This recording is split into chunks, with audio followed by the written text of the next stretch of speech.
We are. Barry, I know that per SEC regulations, you cannot get into specifics. But as you look at all of your track records when it comes to iShares and approvals, how do these things work out? How long does it take? And what do you think odds are of any of your ETFs that you float getting accepted?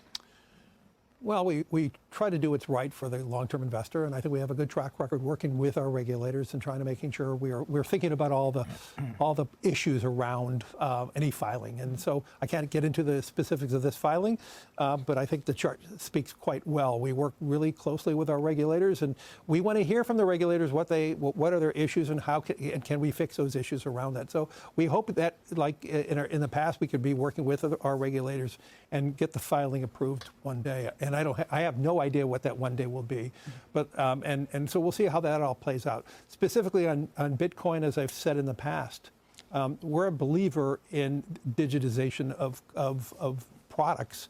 ETFs was a big revolution for the mutual fund industry, and it's really taking over the mutual fund industry. And we do believe that if we can create more tokenization of assets. A skeptic like Buffett. I mean, Buffett and Charlie Munger come out and they say all this bad stuff about it. But you were kind of skeptical. Yeah, I was skeptical because the early users it was heavily used for, let's say, illicit activities.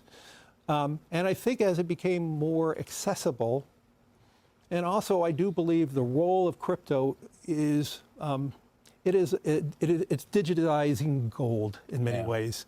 Instead of investing in gold as a hedge against inflation, a hedge against the onerous problems of any one country or the devaluation of your currency, whatever country you're in. Let's be clear, Bitcoin is an international asset. It's not based on any one currency. And so it can represent an asset that people can play as an alternative. I would call the foundation of BlackRock is about hope. You invest for retirement because you believe tomorrow is better than today. Isn't this what this is all about? Well, I can't talk about the specifics of anything. I think it's just an example of the pent-up interest in crypto. And we are hearing from clients around the world about the need for crypto. I mean, when you think about, I think some of this rally is way beyond the rumor. I think the rally today is about a flight to quality with all the issues around the Israeli war now, global terrorism. And I think there's more people running into a flight to quality, whether that is in treasuries, gold, or crypto, depending on how you think about it. And I believe crypto will play that type of role as a flight to quality. I have warmed up to the fact that Bitcoin could be an asset class that has a lot of attraction to it as a store of value to both millennials and the new West Coast money. And as you know, they've got a lot of it.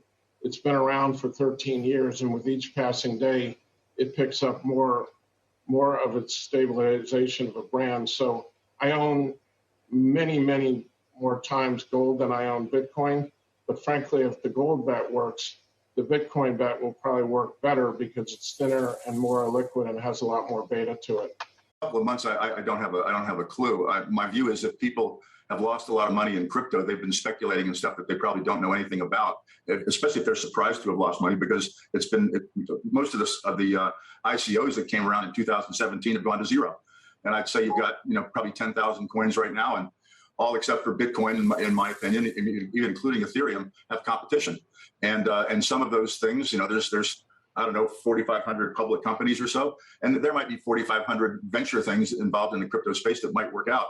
But I don't have the expertise to evaluate them, and I think you have to think of them as venture investments, which means that they're going to be driven by power laws instead of typical Gaussian distributions, which means that most of them aren't going to work, and a few that do work will do very well. But I don't know which those are. I'm comfortable with Bitcoin. All right, last question on this. Obviously, much more important to talk to you about the broader markets, but then, do you think that Bitcoin is a buy here at, let's say, 29,000?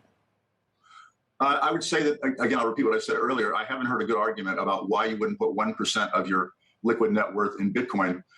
If you lived in any of those, colorfully named countries by Donald Trump, Venezuela, Argentina, Lebanon, Turkey, Nigeria, Iraq, Ukraine, Russia lost 50% of their reserves when the U.S. government decided that it was going to sanction them. So I can't see why you wouldn't have something in Bitcoin just as a hedge. I've only recently been allowing myself to be described as a Bitcoin bull.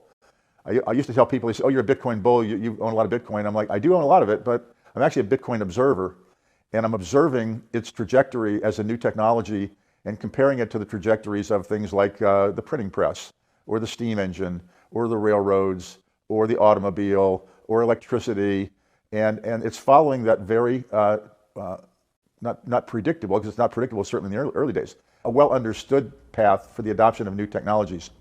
And I think it was Stan Druckenmiller said earlier in the year that, and now he owns Bitcoin, by the way, but he said that Bitcoin was a solution in search of a problem.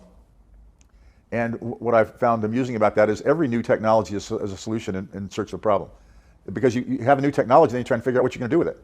And so, when we created the internet, what are we going to do with that? So the Defense Department had good uses for it, but it was tough for other people to see. But now everybody can see what the value of the internet is. Same thing with the internal combustion engine, which was very dangerous and all, but now that's taken over the world, and now we're going to move to electricity. So all kinds of technologies have to grow into their potential. And Bitcoin is, I guess if you want the theoretical answer to the question, is it's the work of Brian Arthur, Santa Fe Institute, and Stanford, who is kind of the leading authority on what he calls increasing returns economics and what he calls lock-in and path dependence in the economy. So his basic idea is that when technologies reach a certain dominance and they're the leader, it's almost impossible to dislodge them, even without a very superior technology. And Bitcoin's there? Is that what? That's what I would say I and the other bulls believe. Okay, but why the outsized, why 50% of your personal net worth? I mean, I'm assuming. Bitcoin has a lot of the characteristics of being an early investor in a tech company. And I didn't realize it until after, unfortunately, I came on your show and got besieged by God knows how many different people on Bitcoin. And again, I've got a small single-digit investment in Bitcoin. That's it. I'm not a Bitcoin flag bearer. But what I learned was, and what I was so surprised by, is that Bitcoin has this enormous contingent of really, really smart and sophisticated people who believe in it. And now when I think of the menu of the inflation hedges, the thing that Bitcoin has, again, it's like investing with Steve Jobs and Apple or investing in Google early. You've got this group of that's, by the way, crowdsourced all over the world that are dedicated to seeing Bitcoin succeed in it becoming a commonplace store of value and transactional to boot at a very basic level. And so I've never had an inflation hedge where you have a kicker that you also have great intellectual capital behind it. So that makes me even more constructive on it. If you think about it, if you're long 230s, right, you're effectively short the bond market. That's your inflation hedge. You're really betting on the fallacy of mankind rather than its ingenuity and entrepreneurialism. So I like Bitcoin even more now than I did then. I think we're in the first inning of Bitcoin. You add everything up, it doesn't look as bearish for the dollar. So that's one. Two, gold, part of the attractiveness of gold has gone to Bitcoins. And I think that explains a lot what Bitcoins is as well. Gold is no longer seen as the only defensive vehicle. Now Bitcoins are starting to attract a lot of people that are in there for what I call negative reasons. You have the positive reasons people that believe it's going to be a global currency, that believe it's going to be a form of payments. And then you have the negative reasons people who just are protecting themselves against all sorts of things. Some good reasons. Yeah, so I'm kind of NFTs fall into that category too. The number of people getting ripped off on crypto and NFTs is just outrageous. Now, Bitcoin is safe because it's the big elephant on the block. It's stable. Right. I like conservative thinking. You go for the big ones, and they'll be around. And yeah, Bitcoin is stable. So I don't invest. You don't invest. I have never invested in stock in my life. I've never used Apple Stock app on the iPhone. Never. Because why? It goes to my happiness formula. I found that my head gets to a peaceful spot where it's not worrying about everything being up and down, up and down, up and down, like day traders. I had day traders around me, and I watched what they went through, and I just turn the other way. I don't read any finance. Bitcoin, I bought a bunch of Bitcoin at the start to say, how do you play with this new thing? How do you buy something online? And I conquered that. And how do you buy things in other countries? And how would you even pay for like a donut in another country? How can you find an ATM that works on your Bitcoin? And I wanted to experiment and learn it all. And then Bitcoin went way up. Well, I got scared and I sold all my Bitcoin except one Bitcoin. That's not my purpose, is to have enough to play with and experiment with, but not to make money on. And 2 times it's gone way up and made money. And just recently, I think Bitcoin is going to go to 100,000. I just, I don't know where you get that feeling. I can't put any mathematics to it. I just really feel it from all of the interest. The interest in crypto is so high.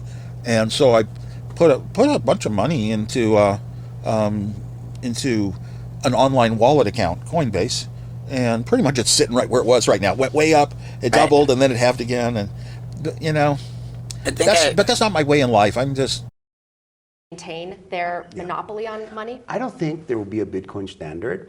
I think there will be the emergence of Bitcoin as a new form of money, a better form of money, a much desired form of money. And this will happen in spite of everything that these goddamn government bureaucrats try to throw at it. It's going to happen because people are going to figure it out, and then there's no way to stop them. You download a wallet. If you have internet, download a wallet.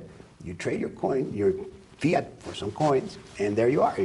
So I think my job as a businessman and somebody who thinks, is to get people aboard so that they don't feel left out later.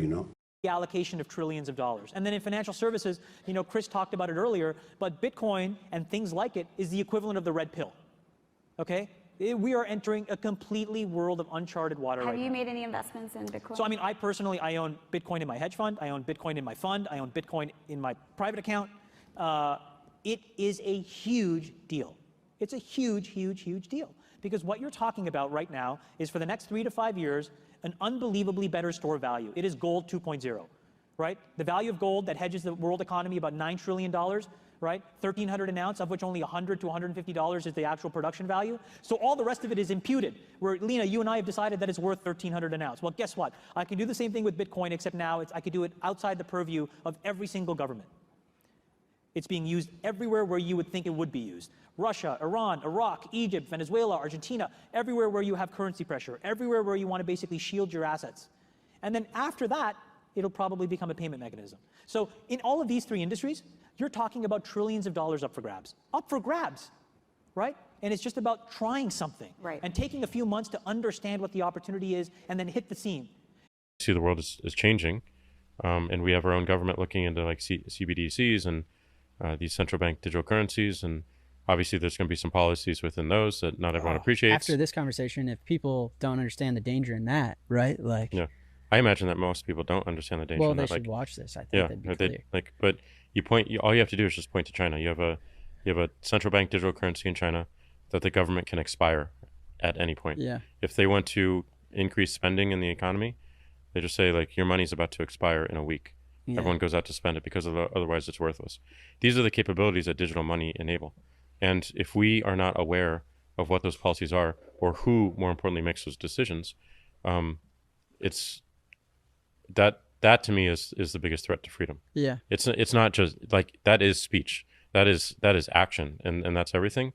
And I hope people are paying attention to the lowest levels, which money is. It's even lower than speech in many cases, because it's how I eat, ultimately, and how I feed my family and whatnot. And if that's compromised, and we have to put all of our trust into these central organizations that have unelected officials to make the right decisions, again, it's not necessarily even fair to them. I don't even know if they have negative intent.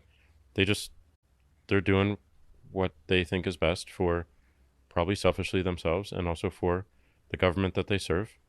And that might not be the full picture they need. I mean, I just don't think people understand money generally. Yeah. I agree. Yeah. It's everywhere. And it's interesting, it's so emotional. It's a very emotional concept. Every single person in the world has felt the concept of money at some point in their life, and always has also felt bad about it. Just think about that. Everyone has felt bad about money at some point in their life. And why is that? I mean, there's a bunch of reasons why, but certainly the systems that we've created that are the concept of money help create that feeling. And I think we have a chance of enabling people to feel to feel good, if not great, about money And I think that's, to me, that's what a path Bitcoin presents. It's not a full road, and it's not a full answer, but it's a tool and a step along the way.